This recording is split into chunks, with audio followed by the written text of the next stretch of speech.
Bem-vindos a esta série de apresentações proféticas, focando no livro do Apocalipse, capítulo 14, 3 mensagens cósmicas, o conflito final da Terra. Se você acabou de chegar para esta série, vou resumir o que já fizemos.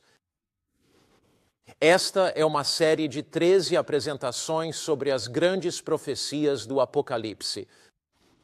No livro do Apocalipse, Deus apresenta uma mensagem urgente à humanidade, conforme o capítulo 14. Já examinamos o fato de que esta mensagem apela a toda a humanidade para que faça escolhas eternas. Jesus, o Cordeiro de Deus, centro do Apocalipse, fez tudo para nos salvar. Ele não poderia ter feito mais nada. Ele é o Cordeiro moribundo que nos provê salvação plena e total. É nosso sacerdote que nos livra da condenação e do poder do pecado. Ele é também o Deus que, perante todo o universo no juízo, revela a sua graça e a sua bondade. No juízo, os reinos desta terra desmoronam e o reino de Cristo triunfa. Em nossa última apresentação, focamos especialmente no tema do juízo e vamos desenvolver mais esse assunto na apresentação de hoje. Então, vamos orar. Pai Celestial, agradecemos de todo o coração por não precisarmos temer o juízo. Quando olhamos para Cristo, percebemos que Ele nos defende, agindo como nosso juiz e também como nosso advogado no julgamento. Somos gratos por não estarmos sozinhos, que aquele que nos representa nunca perdeu um caso. Então, ao sondarmos o juízo e sentirmos a urgência na história da Terra, um tempo crítico, abre nossos olhos para termos a sabedoria da Tua Palavra. Em nome de Cristo. Amém. O título da minha apresentação de hoje é O Cronograma Profético de Deus. Cerca de 2 séculos atrás, um grupo de colonos viajava pelos Estados Unidos.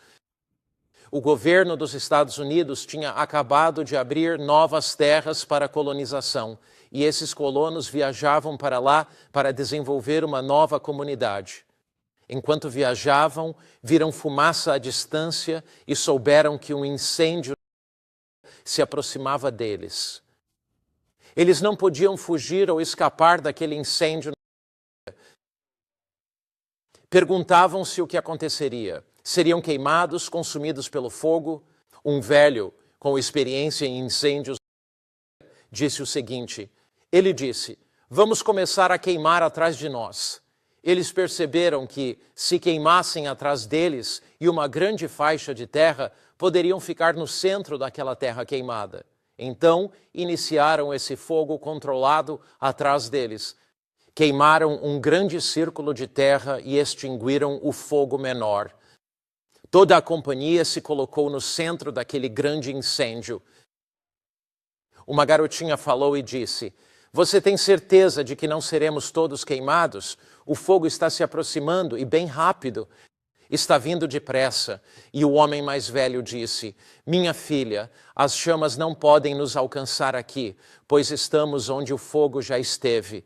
Estando no centro do amor de Deus, estamos onde os fogos do inferno já estiveram, porque naquela cruz do Calvário, Jesus tomou a vergonha, a condenação, a culpa do pecado. Amo esse poema. Sobre ele caiu a vingança todo-poderosa que teria afundado um mundo no inferno.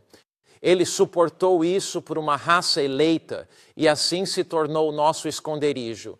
No juízo final da terra, temos um refúgio. Permanecemos dentro do círculo do seu amor. Cristo foi julgado como pecador condenado para que fôssemos cidadãos justos do reino celestial. Ele experimentou toda a dor, a agonia e o sofrimento de um ser humano perdido ao suportar a nossa culpa e a nossa vergonha.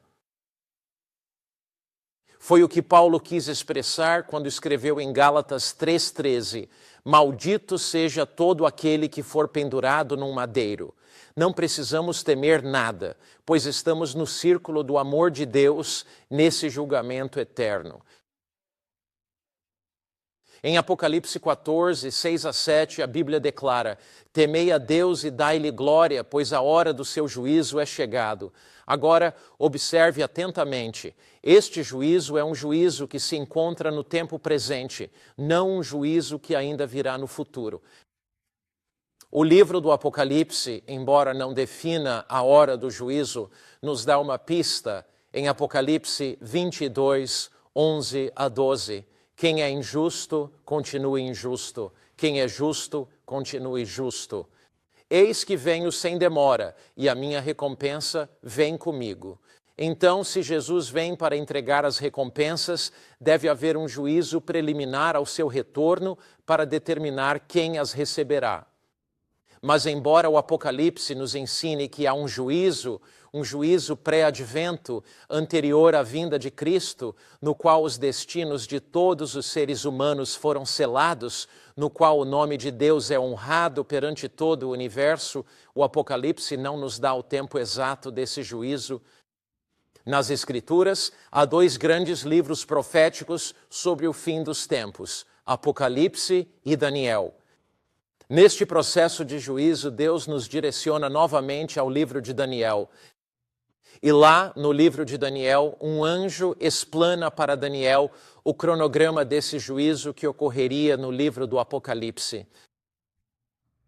No livro de Daniel, vemos ascensão e queda de reinos: Babilônia, Medo-Pérsia, Grécia, Roma e o colapso do Império Romano. Estudamos isso na última apresentação. E surge um poder político-religioso. Essas nações ou impérios tentaram usurpar a autoridade de Deus e o reino de Deus. Mas enquanto Daniel observa esses impérios, ele olha para o céu e vê o grande juízo. E nesse juízo, ele vê o reino de Deus restaurado e entregue a Cristo. Daniel vê essa cena no capítulo 7. Quando chegamos a Daniel, capítulo 8, em uma explicação desse juízo, Daniel 8, versículo 14, diz: até 2.300 tardes e manhãs, e o santuário será purificado. Agora você pode estar se perguntando o que a purificação do santuário tem a ver com o juízo. Todo judeu entenderia isso. Uma vez por ano, no Yom Kippur, o dia da expiação, o santuário era purificado o ano todo. Quando pecadores confessavam seu pecado, a culpa entrava no santuário pelo sangue do animal ou pelo sacerdote comendo-o.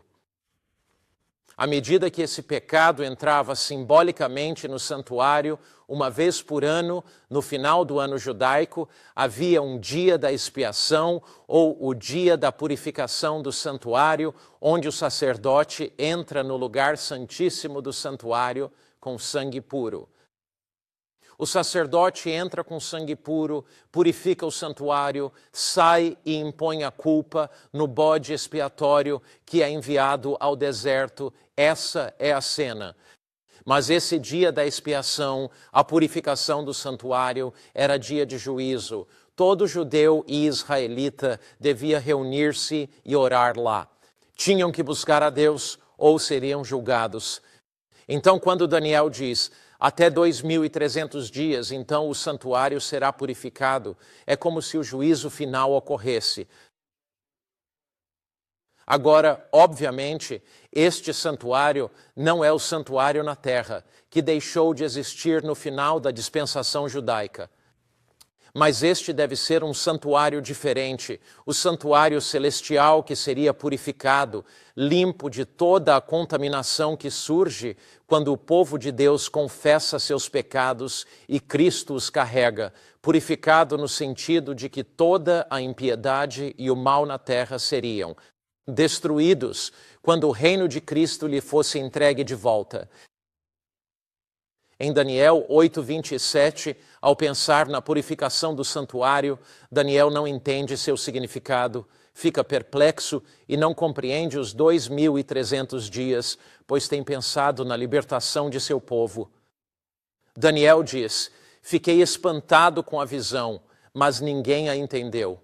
Assim, no fim do capítulo 8 de Daniel, ele não entende a visão, fica perplexo e confuso. Na Bíblia, Um dia profético corresponde a um ano literal. Então, nas Escrituras, os 2.300 dias, na verdade, equivaleriam a 2.300 anos literais. Você pode perguntar, Pastor Mark, onde está a prova bíblica disso? Encontramos em duas linhas de raciocínio. Na Bíblia, quando temos profecias expressas em imagens simbólicas, o período de tempo também é simbólico. Então, em Daniel 8, por exemplo, você tem um carneiro representando a Medo-Pérsia, um bode representando a Grécia, animais simbólicos. Isso indica que o tempo é simbólico. Outra forma de saber é que a Escritura diz, deite um dia por um ano. Um dia profético equivale a um ano literal. A outra forma de saber. Em Daniel 9:21 está escrito, sim, enquanto eu orava, Gabriel, que vi na visão, voando rapidamente, alcançou-me ao entardecer. Ele me informou, falou comigo e disse, ó Daniel, agora observe o que o anjo diz, isso é crucial. Vim agora para te dar habilidade e entendimento.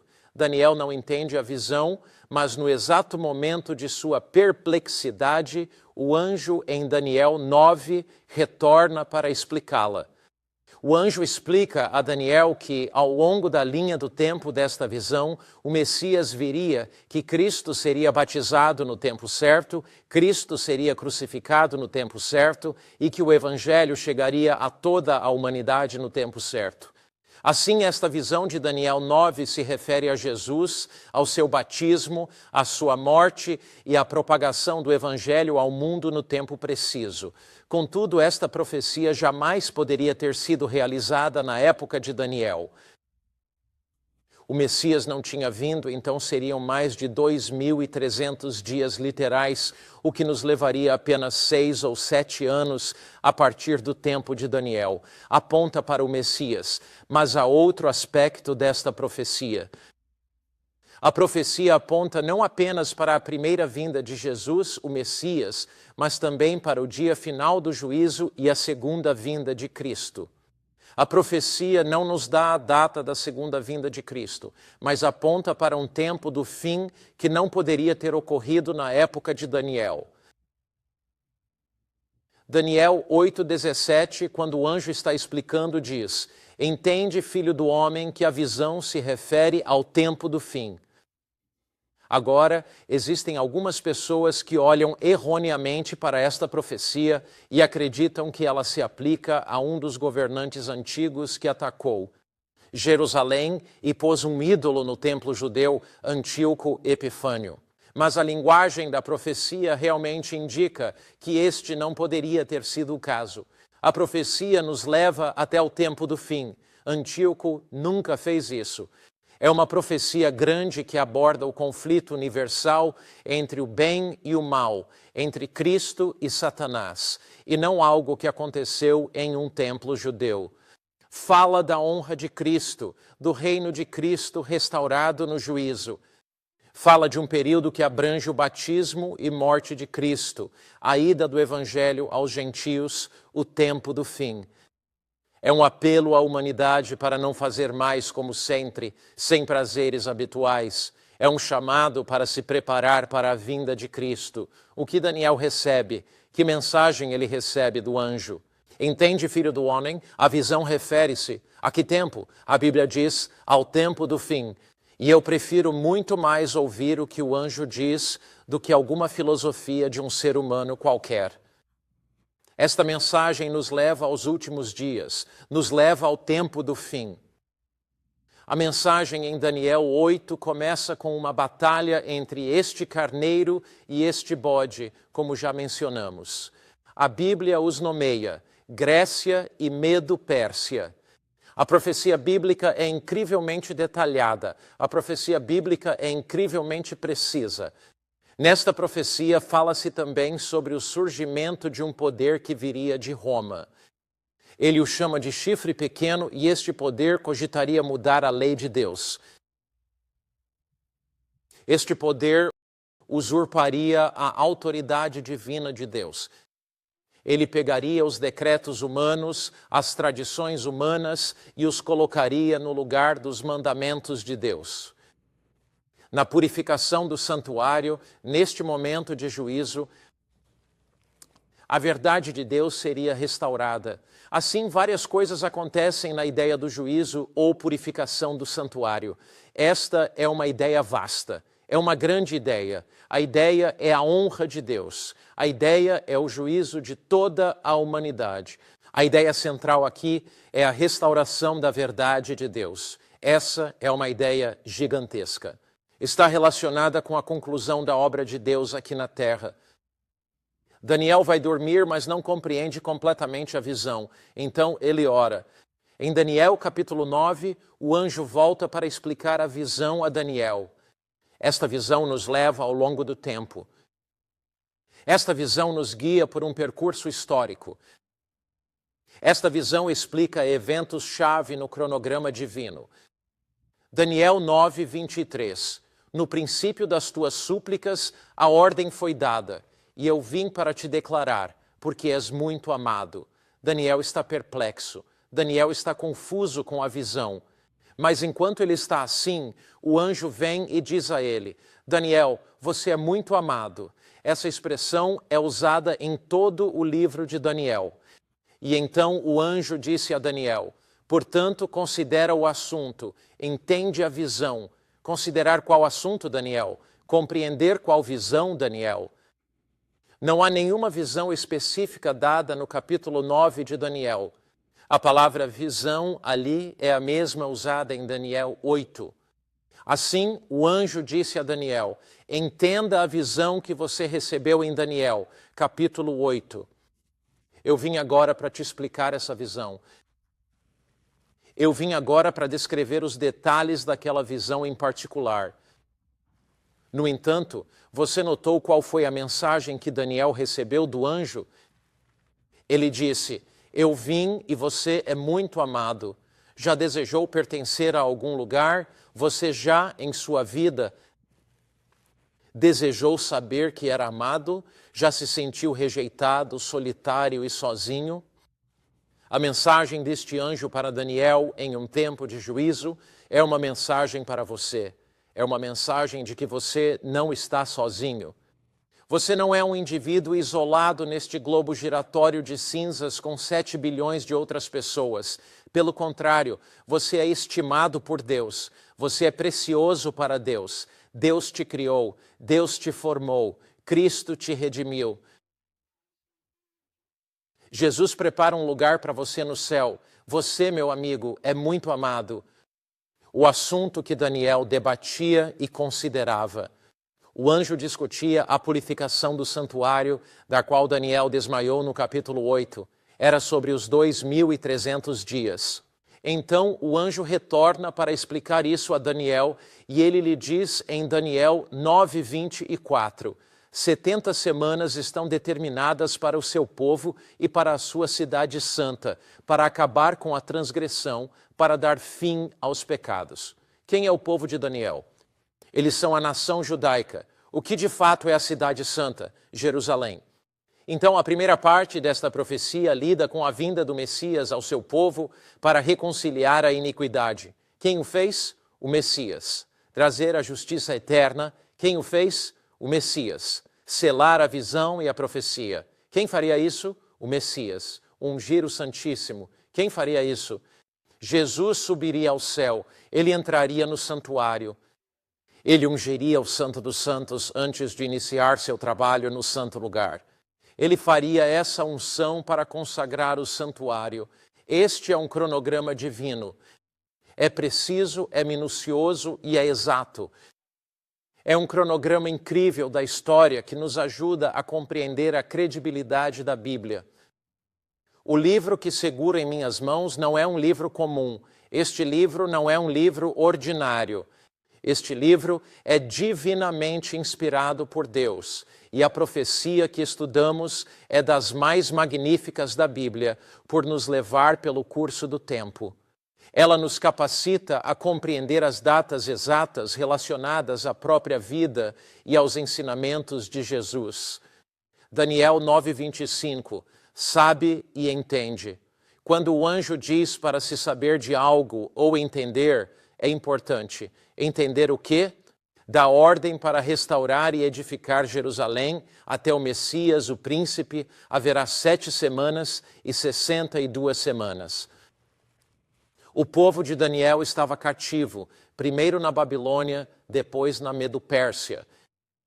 E o anjo diz a Daniel: saibam e entendam que, a partir do decreto para restaurar e reconstruir Jerusalém, do momento em que este decreto for emitido, quando o seu povo puder retornar e reconstruir a cidade, restabelecer sua nação e sua adoração novamente, quando isso puder ocorrer, quando o decreto for aprovado, saiba que é o início da profecia de 2.300 dias ou 2.300 anos.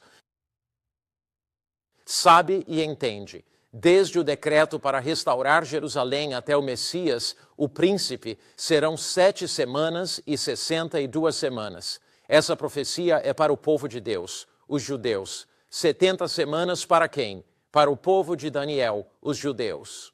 Agora peço que observem esta palavra, determinadas. É uma palavra muito fascinante na língua hebraica. Vejamos o princípio, dia, ano e a palavra determinadas. Lembre-se, 70 semanas estão determinadas para o seu povo. Quando é óbvio que os símbolos são simbólicos, os tempos são simbólicos, como dissemos. 70 semanas são 490 dias. Agora lembre-se, de acordo com o livro de Ezequiel e o livro de Números, um dia profético equivale a um ano literal. Então, 70 semanas seriam 7 vezes 70, ou seja, 490 dias ou 490 anos literais para o povo de Deus. 70 semanas foram determinadas para o seu povo, os judeus. São 490 anos literais. Vimos a palavra determinadas. É uma palavra hebraica interessante, shatak, que significa cortar ou separar. Então, os 490 anos são cortados ou separados do período de 2.300 anos. Eles abrangem a primeira parte desses 2.300 anos, ou seja, a porção inicial.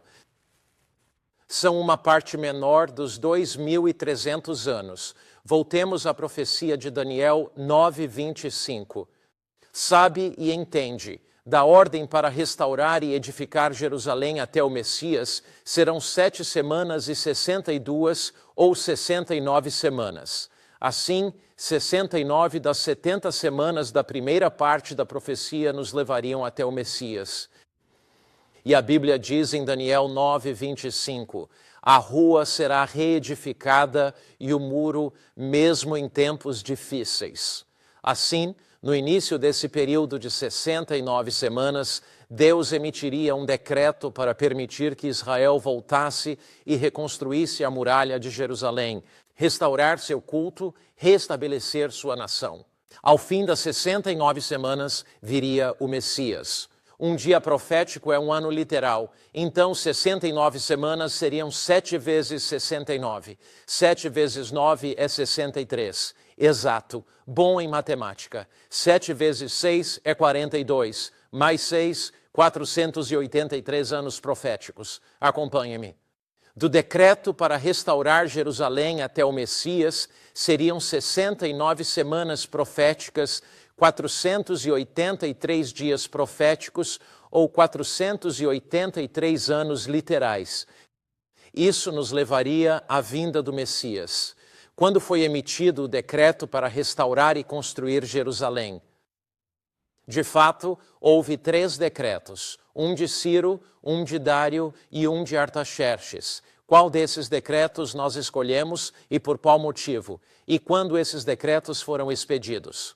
O primeiro decreto de Ciro foi em 538 ou 537 a.C. O segundo decreto de Dário para os judeus retornarem não foi muito depois, mas não há uma data histórica específica clara. O terceiro decreto de Artaxerxes, em 457 a.C., é uma data muito clara e sólida na história.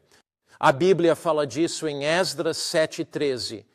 Decreto que todo o povo de Israel, sacerdotes e levitas em meu reino, que queiram ir a Jerusalém, podem ir contigo.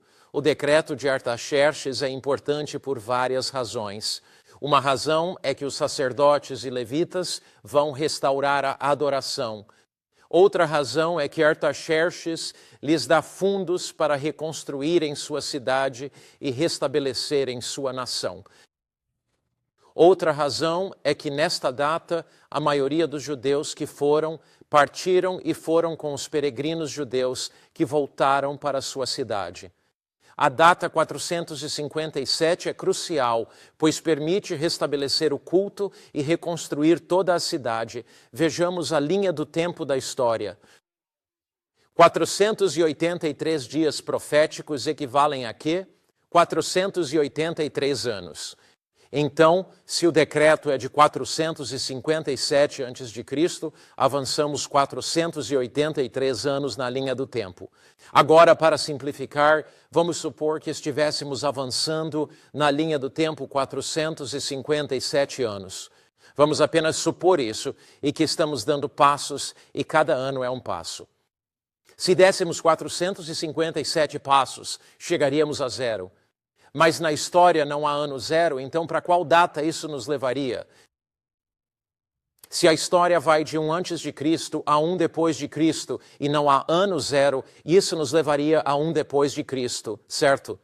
Mas não avançamos 457 anos. Quanto falta? Sabem, desde a ordem de restaurar Jerusalém até o Messias, o príncipe, será o quê? 69, 7 e 62 semanas, 483 anos. Não é 457 que daria 1, é 483. Bem, 457 de 483 nos deixa com outros 26 anos adicionais que são necessários para completar os 483 anos. Temos que dar mais 26 passos à frente nesta linha do tempo. Então, 457 a.C., avançando 483 anos, ou 457 até 1 mais 26, leva ao ano 27 depois de Cristo. Que evento é esse? Daniel 9:25. Sabe e entende, desde a expedição do decreto para restaurar e edificar Jerusalém, quando foi isso, 457 a.C., até o Messias, o príncipe. Quem é o Messias? O que a palavra Messias significa? Alguém sabe? Significa o ungido, não é mesmo? Então, de 457 a.C., 483 anos depois, o decreto de 457 a.C. foi no outono. 483 anos depois, no outono de 27 depois de Cristo, o que houve? Jesus Cristo foi batizado e a palavra Messias significa o ungido. Segundo Atos 10, Jesus foi ungido pelo Espírito Santo em seu batismo. Anos antes, o livro de Daniel registra que Jesus, o Messias, seria batizado precisamente no outono de 27 depois de Cristo, exatamente aos 30 anos de idade. Jesus deixou a carpintaria aos 30. E lá foi batizado em 27 depois de Cristo, exatamente como a Bíblia prediz. A Bíblia diz que 3 anos e meio após o outono de 27 depois de Cristo, o Messias seria eliminado e crucificado, mas não por si mesmo. Se avançar 3 anos e meio a partir de 27 depois de Cristo, iria do outono de 27 à primavera de 31 depois de Cristo, deixe-me simplificar. Se forem 3 anos e meio, e eu mostro como é calculado, 3 anos de 27 te levam a 30. 6 meses depois, a primavera de 31 depois de Cristo. Que festa judaica acontecia na primavera? A Páscoa. E o que você sabe sobre Jesus? Paulo diz, Jesus, o Cordeiro Pascal, foi sacrificado por nós. Cristo, o grande Cordeiro Pascal, Vejamos a profecia de Daniel 9:26. E depois das 62 semanas, o Messias, Jesus, que foi ungido em 27 depois de Cristo, será eliminado, mas não por si mesmo. A sua morte não foi por ele, foi por você e por mim. O Cristo que na cruz pendeu, com pregos nas mãos e coroa de espinhos na cabeça, esse Jesus que ali morria e disse: meu Deus, por que me desamparaste? Levou o pecado de toda a humanidade, suportou nossa culpa e vergonha. Essa previsão em Daniel 9 aponta para o batismo de Cristo, aponta para a crucificação de Cristo. É preciso e é surpreendente. Veja Daniel 9:26. O povo do príncipe vindouro destruiria cidade e santuário. Tito e os romanos destruiriam Jerusalém. Seu fim virá com uma inundação. As devastações durarão até o fim da guerra. Então, ele firmará uma aliança com muitos por uma semana. Agora, há quem pense que essa profecia se refere ao anticristo, confirmando a aliança num templo judaico. Mas veja, na Bíblia há apenas um que faz uma aliança, e esse é Deus fazendo uma aliança com seu povo. Só um cujo sangue pode ratificar a aliança eterna e duradoura, Cristo.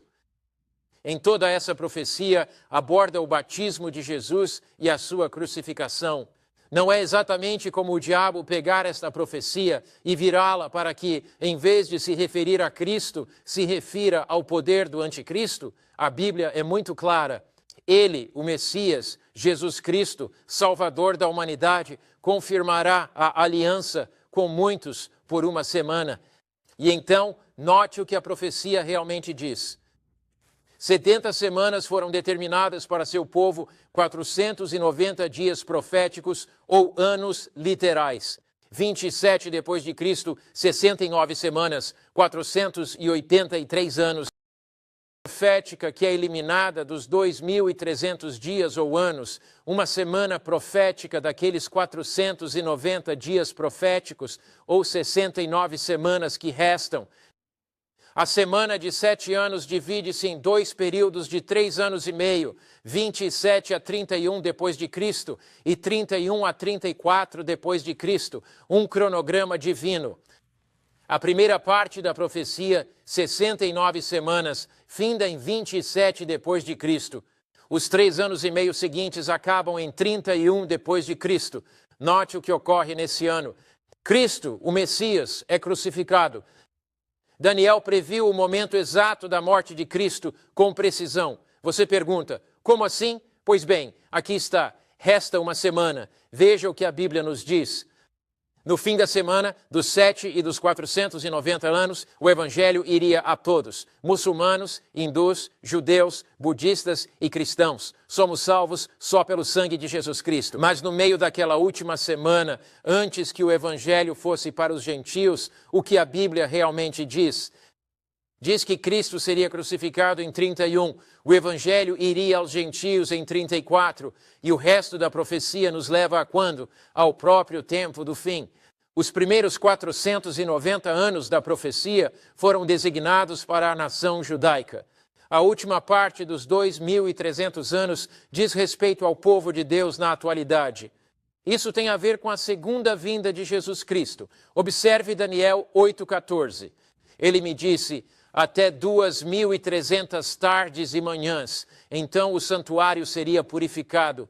Ao final dessa profecia de 2.300 anos, o santuário seria purificado. O relógio marcaria a hora do julgamento. Agora preste bastante atenção aqui. 2.300 dias. Um dia profético é o quê? Um ano literal. Se você tem 2.300 dias ou anos e subtrai 490 anos, a quem esses 490 anos se aplicariam? À nação judaica. Subtrai a 490 de 2.300, o que resta? Restam 1.810 dias proféticos. Os 490 anos se referem à vinda do Messias, Jesus. Mas, se dermos 1.810 passos, de 34 depois de Cristo, quando os 490 anos findaram, para onde isso nos leva? Isso nos leva até o ano de 1844. Então você pergunta, qual é de fato a importância de 1844? Qual é o significado disso? É o seguinte, que em 1844 o relógio bateu a hora profética. Em 1844 o destino da humanidade seria decidido. Em 1844 a verdade divina restaurada ao mundo. Em 1844, o julgamento de Deus começaria e nesse processo, lembre-se do que lemos em Daniel 7, milhares o serviam. 10.000 vezes 10.000 estavam diante dele. O juízo foi estabelecido, os livros foram abertos. 490 anos revelam eventos terrenos que têm a ver com os judeus. 69 semanas levam você até o batismo de Cristo. Podemos ver isso, é verificável na história, 27 depois de Cristo. 3 anos e meio depois, a Bíblia diz, ele confirmará a aliança com muitos por uma semana, mas no meio da semana, daquela última semana profética, fará cessar os sacrifícios. De 27 depois de Cristo a 31 depois de Cristo, são 3 anos e meio. Isso é verificável e tangível. É tangível, é um evento histórico. 3 anos e meio depois, 34 depois de Cristo, o Messias alcança agora além da raça judaica. O evangelho vai para os gentios. Os discípulos no livro de Atos pregam a palavra viva de Deus até os confins da terra. Lembram o que Jesus disse em Mateus capítulo 28, versículos 19 e 20? Ide e ensinai todas as nações, ensinando-as a guardar tudo o que vos ordenei. Ide, fazei discípulos de todas as nações. Estou convosco até os confins da terra. Assim, após 34 depois de Cristo, o evangelho da graça de Deus alcançaria o mundo todo. 490 anos, a profecia termina em 34 depois de Cristo. Esses são eventos históricos verificáveis. Mas Deus liga um evento celestial que não podemos ver tangivelmente com nossos olhos a eventos terrenos que estão ancorados na história, para que possamos ter a segurança, para que possamos ter a confiança, para que possamos ter a certeza absoluta de que o que Deus disse aconteceria. Aconteceria no céu no final dos 2.300 anos, é de fato uma realidade. Isso não é fruto da nossa imaginação, isso não é um sonho impossível, isso não é nenhuma fórmula mágica, um coelho tirado da cartola em algum lugar numa interpretação fantasiosa da profecia bíblica. Isso está ancorado na história, ancorado em eventos terrenos. Há um cronograma divino cumprido na história do mundo, 27, 31, 34 depois de Cristo. Agora, o tempo do fim é 1844. Não mais negócios, nem prazeres de sempre. Estamos vivendo em um momento único da história da Terra. Estes eventos representam o culminar da grande controvérsia entre o bem e o mal, desde o momento em que Adão e Eva pecaram, desde a época em que Adão e Eva deixaram o jardim, eles ansiavam pela vinda do Messias. Cada cordeiro sacrificado apontava para a vinda de Jesus Cristo. Ele veio, habitou em carne humana, viveu a vida que deveríamos ter vivido e enfrentou toda a tentação que Satanás lhe lançou. A Bíblia diz, Hebreus 4, que ele foi tentado em tudo como nós, mas sem pecado. Jesus obteve a vitória em sua vida e mesmo em sua morte, Satanás não pôde destruí-lo. Naquela cruz, ele triunfou sobre as potestades do inferno, conforme Colossenses 2, 14, 15 e 16. Cristo, ressuscitado, ascendeu ao céu. Este Cristo ressurreto estende a mão para mim e para você hoje, mas este Cristo ressurreto virá novamente. Ele descerá do canto do céu. Os céus serão iluminados com a glória de Deus. Ele virá. Mas antes que ele venha, o grande julgamento ocorre diante de um mundo que espera, diante de um universo que observa. O próprio Jesus revela sua majestade, revela seu amor. Quando os nomes surgem em julgamento diante de todo o universo, Jesus se apresenta. Ele diz, eu poderia ter feito algo mais para salvar Mark Finley. Eu poderia ter feito algo mais para salvar Harry, ou John, ou Mary, ou Sally. Eu fiz tudo o que podia. Enviei meu Espírito Santo para atraí-los. A Bíblia diz em Eclesiastes 3 que Deus coloca a eternidade em nossos corações. A Bíblia afirma em João capítulo 1 que Cristo é a luz que ilumina a todo homem que chega ao mundo. Toda pessoa que nasce neste mundo tem a luz do Espírito Santo em seu coração que a atrai para Jesus. Perante Deus, o universo, Jesus disse, poderia ter feito mais, meu Espírito Santo os atraiu a mim. Eu organizei providências em suas vidas para que entendessem o meu amor. Jesus diz, eu deixei o céu e desci aos domínios da terra. Eu fiz minha morada em carne humana. Eu vivi como humano, enfrentei tentações comuns ao homem. Eu poderia ter feito algo mais, e o universo diz, justos e retos são teus caminhos, ó Senhor. Você fez tudo o que era humanamente possível fazer.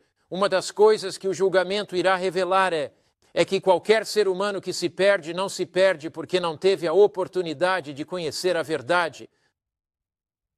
O julgamento do Apocalipse revela que homens e mulheres se perdem, não por não terem tido a oportunidade, mas por não terem aproveitado as oportunidades que lhes foram oferecidas. Você não assiste a esta transmissão sobre o conflito final da Terra por acaso. Estou convencido de que estamos vivendo nas horas finais da história da Terra e estou convencido de que estamos vivendo na hora do julgamento, que o destino da humanidade em breve será selado e que Cristo está apelando a você agora mesmo. Ele está lhe dando essa oportunidade enquanto você assiste a este programa para tomar uma decisão eterna. 3 mensagens cósmicas, 3 anjos voando no meio do céu. Vi outro anjo, a mensagem do primeiro anjo, voando no céu com o evangelho eterno para pregar aos habitantes da terra, a toda nação, tribo, língua e povo, dizendo, temam a Deus. Estudaremos isso, o que significa? Deem glória a Deus. O que significa? Porque é chegada a hora do seu julgamento. Em 1844, o relógio marcou a hora de forma decisiva. Jesus adentrou no lugar santíssimo do santuário celestial. Deus está fazendo seu apelo final à humanidade neste exato momento. Não é hora de ficar brincando nas margens da fé, pois o tempo está se esgotando. Não é o momento de ficar se divertindo na periferia da religião. Não é a hora de ficar fazendo joguinhos. É hora de levar a sério nossa fé e nos arrependermos diante de Deus. É hora de abrir o coração à graça, amor e misericórdia de Deus. Esta é, de fato, a hora do julgamento de Deus. Em breve, a grande controvérsia entre o bem e o mal terá fim. Em breve, Cristo dirá, senhoras e senhores, é hora de fechar as portas. Os reinos desta terra reinaram temporariamente. Quando olhamos para a história de Daniel e Apocalipse, encontramos lá em Daniel e Apocalipse a Babilônia que ascende e cai, reinando de 605 a.C. a 539 a.C. Medo-Pérsia ascende e cai, reinou de 539 a 331 a.C. A Grécia reina de 331 a 168 a.C. Roma ascende e cai de 168 a.C. a 351 depois de Cristo. Roma se desfaz, estas 10 divisões em Daniel, estes são grandes períodos cósmicos, e Roma se desfaz, 10 divisões de Roma, e depois múltiplas outras divisões de cerca de 351 a 476 depois de Cristo. Um poder político religioso ascende. Em todos esses poderes, o diabo tenta usurpar a autoridade de Deus. Mas Daniel olha para o julgamento e, ao fazê-lo, ele olha da terra para o céu e lá ele vê a sessão divina do tribunal do universo. Lá ele vê Jesus vem ao Pai e lá vê o reino sendo dado a Cristo, e o livro do Apocalipse descreve os eventos finais da história da Terra. Ele descreve o conflito final na história da Terra, descreve poderes ascendendo, descreve o surpreendente surgimento de um poder político-religioso de Roma e um período de perseguição. O Apocalipse que estudaremos descreve a ascensão da América na profecia bíblica. Descreve tempos difíceis, a tribulação e este julgamento final. Descreve Jesus recebendo o reino. Ele descreve o triunfo de Cristo nos últimos dias da história da Terra. Deus restaura nestes dias finais a verdade obscurecida pela tradição humana.